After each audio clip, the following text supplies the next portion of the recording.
From buffalo tallow to prairie hen, these lost dishes fed bodies and bonded communities. Here are 15 forgotten flavors that once ruled the Wild West. When food became scarce on the endless plains, pioneers discovered that prairie dogs offered surprisingly satisfying meals. These plump rodents populated grasslands in enormous numbers, making them relatively easy to trap or hunt with simple snares and clubs. Prairie dog meat resembled rabbit in both texture and flavor, with a mild, slightly gamey taste that improved with proper preparation. Their diet of tender grass shoots and prairie plants gave the meat a clean, herbaceous quality. Pioneers roasted prairie dogs over coals or boiled them in precious cast iron pots, sometimes adding wild onions or prairie turnips when available. The hindquarters provided the choicest cuts, while resourceful cooks used every part of the animal, rendering fat for cooking and even utilizing bones for tools. Modern hunters who've tried prairie dog describe it as surprisingly palatable, comparing it favorably to duck or rabbit. The meat's leanness made it perfect for pioneer diets heavy in preserved foods and rendered fats. Oak trees dotted the landscape wherever pioneers settled, dropping countless acorns each fall in a bounty that seemed almost too good to be true. Native American tribes had harvested acorns for generations, and they generously shared their knowledge with struggling settlers who desperately needed reliable food sources. Processing acorns required patience and skill. The nuts contained bitter tannins that made them inedible in their natural state, but pioneers learned to leach these compounds through repeated soaking and boiling.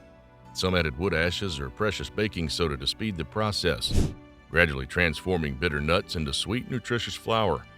Acorn mush became a filling, versatile staple that could be eaten plain or mixed with cornmeal, wild greens, or whatever ingredients families had available.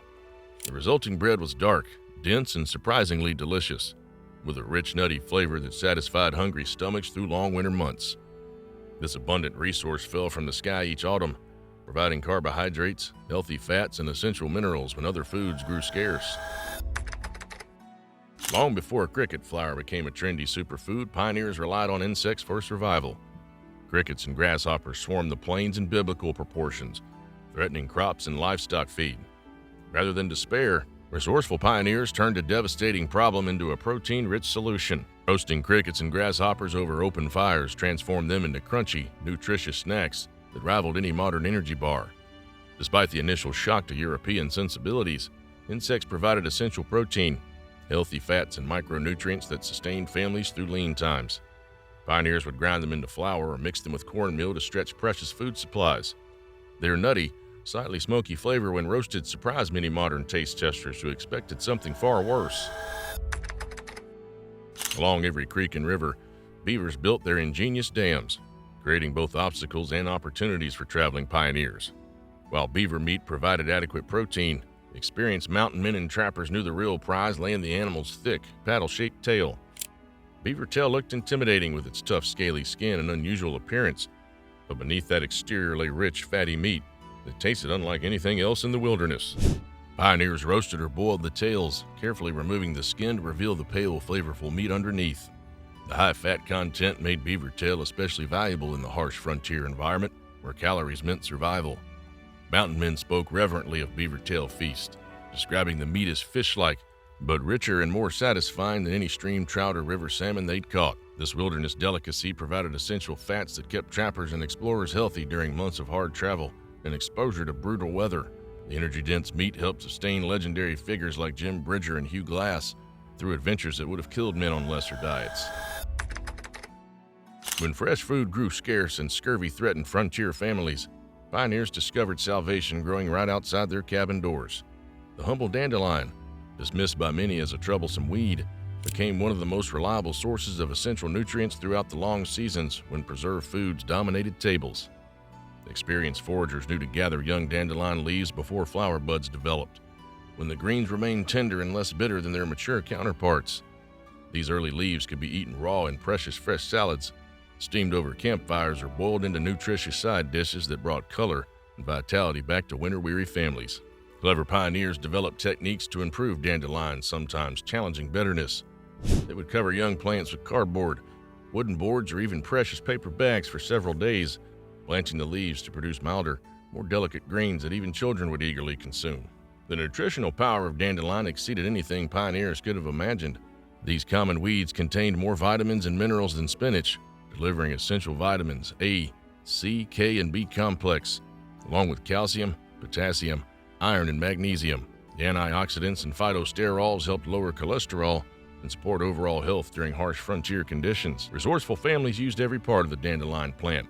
The roots were carefully dug, roasted, and ground into coffee substitutes when precious coffee beans ran low.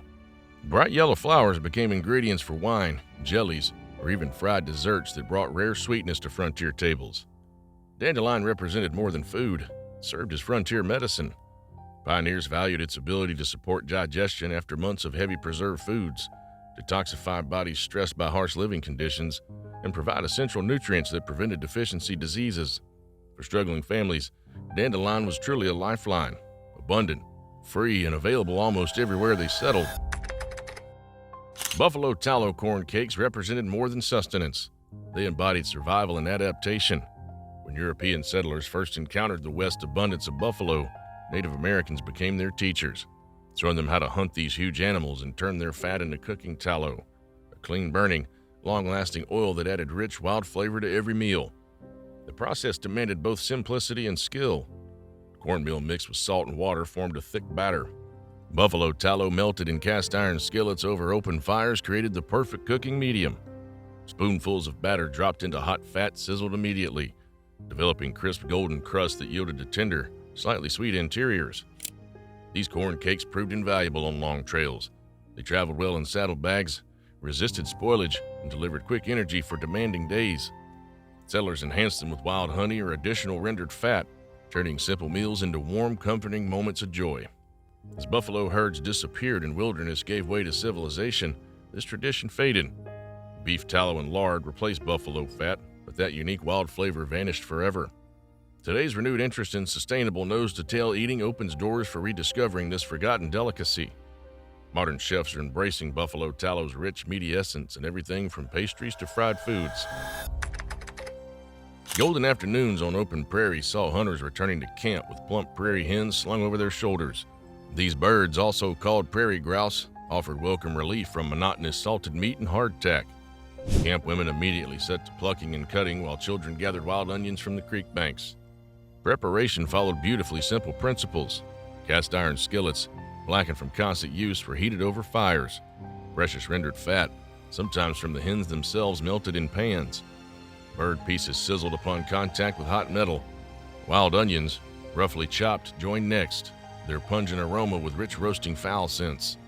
Onions caramelized in rendered fat, turning sweet and golden, while hens browned and crisped perfectly. Prairie hens populated spring and fall abundantly, offering tender, flavorful meat touched with wilderness that distinguished them from domestic fowl. Wild onions provided sharp, fresh notes that cut through the meat's richness, making every bite remind diners of changing seasons and renewal's promise. Settlers relied on such dishes to maintain spirits during the long isolation and hardship months. Hunting, gathering, and transforming the land's gifts into shared meals created rituals that bonded families and communities. These acts provided more than nutrition. They fostered connection and hope. Modern supermarkets and processed foods have severed our connection to the simple pleasures of eating what the land provides. Gathering around campfires, sharing prairie hen and wild onion skillets with loved ones, represents a true connection that farm-to-table movements strive to recreate. The American Southwest's arid landscapes provided unique challenges for pioneers seeking fresh food in dusty, stony terrain. Solutions grew underfoot through prickly pear cactus, whose flat, paddle-shaped pads became settler staples after Native American tribes shared harvesting and preparation knowledge. Harvesting required courage and skill. Cactus pads bristled with tiny spines, causing painful irritation, so pioneers carefully peeled them with knives, leaving only tender green flesh. Pads sliced into strips fried quickly in hot skillets with rendered fat. Wild garlic, gathered from rocky outcrops and dry creek beds, chopped and added to pans, its sharp aroma cutting through cactus's earthy scent. Results were surprising with deliciousness. Crisp edges, tender middles, and flavors both fresh and slightly tangy. Wild garlic added pungent kicks that balanced the cactus's mildness, creating welcome additions to diets often heavy on meat and grain. Cactus pads delivered vitamins and minerals, helping prevent scurvy and other nutritional deficiencies plaguing frontier families. Wild garlic contributed medicinal properties, warding off illness and boosting immune systems when medical care remained distant. Today's prickly pear cactuses are prized for health benefits and unique flavors. Chefs and home cooks rediscover cactus cooking, incorporating into salads and tacos. Yet simple fried cactus with wild garlic remains unknown to many. Autumn frontier life balanced bounty with preparation necessities. As leaves turned gold and air grew crisp, families gathered apples from orchards or wild trees, storing them for long winters ahead. However, careful storage couldn't prevent eventual spoilage, inspiring pioneers to devise clever preservation. Apple leather. Processing began with peeling and coring apples, then cooking them into a thick, sweet paste. This paste is spread thinly onto clean cloths or wooden boards left to dry in the sun. Over several days, moisture evaporates, leaving flexible sheets of concentrated apple flavor. Leather rolled up for months-long storage, ready to provide sweetness bursts whenever needed. Apple leather became children's favorites as rare treats in worlds without candy stores. Adults appreciated its portability and energy-boosting properties. During long journeys or hard field work, apple leather pieces provided quick pick-me-ups, their chewy textures and intense flavors reminding users of home and harvest. Beyond snacking, apple leather symbolized resourcefulness and community. Families traded recipes and techniques, sharing secrets for the best leather production. Some added spices like cinnamon or nutmeg, while others mixed wild berries or honey for extra sweetness. The modern abundance of processed snacks and sugary treats has nearly eliminated apple leather traditions. However, renewed interest in healthy, homemade foods creates perfect opportunities for revival. Apple leather making requires only apples, time, and the sun's warmth. Frontier workers lived lives of constant motion and relentless toil. Railroad crews, miners, and cowboys spent months away from towns and stores, relying on food to withstand the trail rigors. Two staples dominated here: hardtack and S Belly. Hardtack emerged from simple ingredients: flour, water, and salt in small amounts. Dough rolled out, cut into squares, and baked until rock hard created food lasting years without spoiling, though often requiring water or coffee soaking before eating. S Belly meant heavily salted cured pork belly preserved for months. Workers fried thin S Belly slices in skillets until the fat rendered, then used the fat to soften hardtack pieces. Combinations fell far from gourmet, but provided necessary calories and protein for long labor days. Dietary monotony is constantly challenged. Men dreamed of fresh bread, vegetables, and meat, but when supplies were short, hardtack and S Belly remained reliable.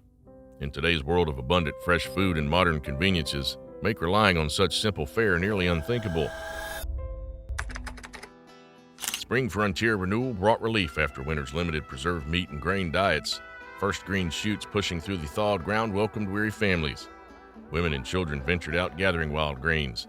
Dandelion leaves, lamb's quarters, and young pokeweed shoots for fresh salads, returning vitality to tables. Pokeweed required special knowledge.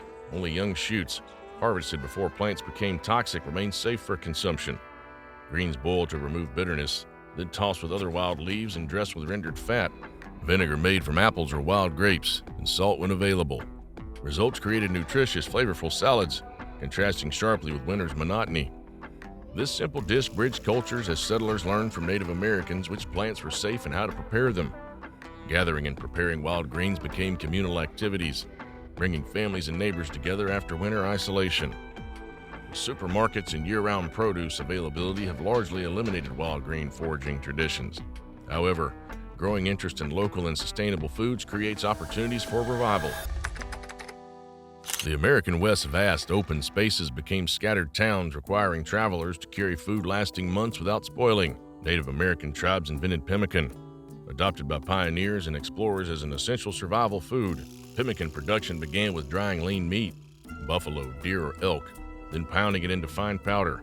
This was mixed with rendered fat and dried berries, pressed into dense cakes or stored in animal hide bags. Results provided incredibly nutritious food containing protein, fat, and carbohydrates in compact, portable forms. Pemmican proved essential for long journeys by foot, horseback, or wagon. It could be eaten directly or reconstituted with water for hearty stews. Flavors were rich and savory with berry sweetness. This food sustained people for days, even in the harshest conditions. Pemmican invention demonstrated Native American cultural ingenuity, understanding preservation importance for lean times. Pioneers and explorers quickly adopted techniques, relying on pemmican during cattle drives, expeditions, and migrations. Food became survival and self-reliance symbols, reminding users that knowledge and preparation enabled enduring challenging journeys. The abundance of modern processed snacks and energy bars has largely eliminated pemmican traditions. However, renewed interest in sustainable, high-protein foods creates revival opportunities. Pemmican making connects us to past wisdom while honoring previous generations and preparing for future challenges. The original frontier superfood deserves modern reconsideration. Pemmican provides complete nutrition in portable, shelf-stable forms perfect for outdoor adventures, emergency preparedness, and anyone seeking historical food connections. When other meat sources became scarce, pioneers turned to unlikely sources, rattlesnakes. These reptiles populated western Rocky Hills and deserts abundantly, and experienced hunters knew safe killing and preparation methods. Processing began with removing heads and venom glands, then skinning the snakes and cutting them into pieces. The meat appeared white and firm, with flavor surprisingly similar to chicken or fish. Cooks browned snake and rendered fat, then added wild onions, prairie turnips, and available vegetables, simmering stews for hours until meat became tender and flavorful. Many settlers developed a taste for meat, finding it more flavorful than chicken when properly prepared. The abundance of farm-raised meat makes eating rattlesnakes seem strange or shocking today. However, growing interest in sustainable and adventurous eating suggests reconsideration opportunities. Coffee remained a precious frontier commodity, making settlers reluctant to waste single beans. When supplies ran low, frugal cooks extracted every bit of flavor and nutrition from coffee grounds through coffee bean gravy. Processing began with drying used coffee grounds, then roasting them again for enhanced flavor. Grounds were mixed with flour, then cooked with water or broth, creating thick, bitter gravy, which was served over biscuits, meat, or anything needing extra flavor. Coffee bean gravy became a cowboy and pioneer staple, relied upon for making bland food more palatable. Gravy was rich and aromatic with deep, roasted flavors lingering on tongues. It reminded users of resourcefulness importance and making do with available materials. This forgotten practice offers sustainable cooking solutions while honoring traditional waste reduction wisdom. Coffee bean gravy transforms used grounds into flavorful additions rather than discarded waste, embodying frontier principles of using everything available. Northern frontier regions with abundant lakes and marshes allowed settlers to learn wild rice harvesting from Native Americans who'd lived there for generations. Wild rice provides a nutritious grain that stores well and offers complete protein when combined with meat. Wild rice and venison soup created hearty, nourishing dishes sustaining families through long, cold winters. Venison bones were simmered for hours, creating rich broths, to which wild rice was added along with meat chunks and available vegetables. Results produced filling, flavorful soups with nutty rice tastes and deep, meaty richness from venison. This dish symbolized adaptation and cooperation, as settlers learned wild rice harvesting and preparation from Native Americans. Soup making became a communal activity, bringing families together around fires to share stories and warmth. These forgotten foods represent more than recipes. They're stories of survival, ingenuity, and community that shaped our nation. So what forgotten flavors from your family's past deserve revival? Drop your answers in the comments below. If you enjoyed discovering these forgotten frontier foods, hit that subscribe button and ring the notification bell. See you soon.